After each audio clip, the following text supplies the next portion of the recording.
Speaker, I've always wanted to address you that way. Your leadership style is infectious. Your policies are sound. Your dedication to freedom in these United States is well known. Having said that, when the political time is correct, would you consider running for the President of the United States?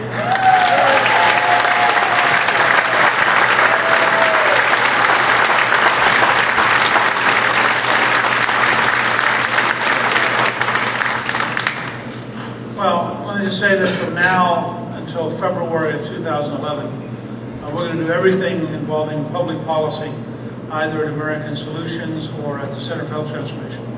And Calista and I have agreed that in February of 2011, we're going to sit down and look at where we're at as a country and what we need to do. And at that point, we'll probably end up doing whatever we think we have to do as citizens to be helpful to our grandchildren.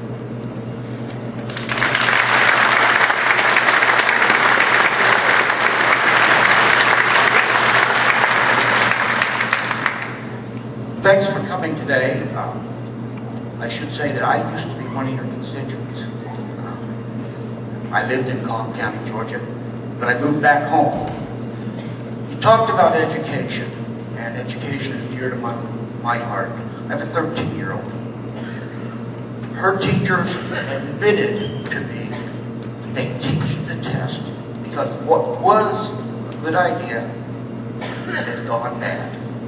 My answer was to remove her from public schools and use the Hillsdale College curricula to teach her myself.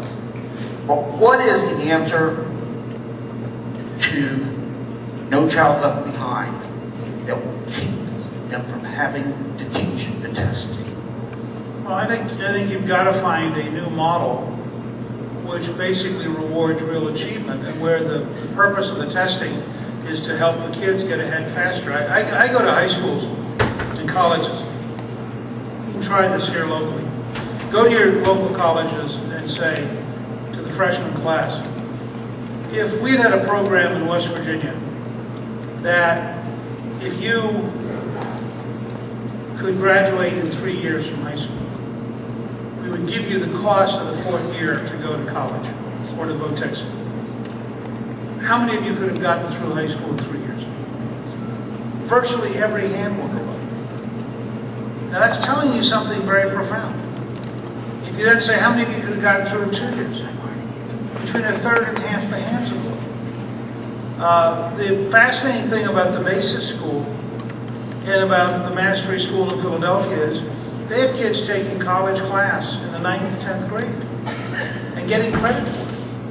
So part of what I would look at is how can you get away from the current bureaucratic model and move towards a model where every student can learn as rapidly as they can learn. They're not trapped by some state curriculum.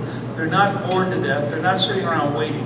And where you don't have to worry about testing because, frankly, they're getting ahead so rapidly that it would be impossible to teach the test. And remember, in real learning, people learn at different rates and they learn different things. And what you want to do is encourage the maximum rate of total learning by the students, not have some kind of lockstep bureaucratic model. So I think we need to profoundly rethink No Child Left Behind. And I've described it as moving towards every American gets ahead, because we also have to go back and catch up with the millions of adults who did not get adequately educated and who we can't afford to have spend the next 40 or 50 years unemployable.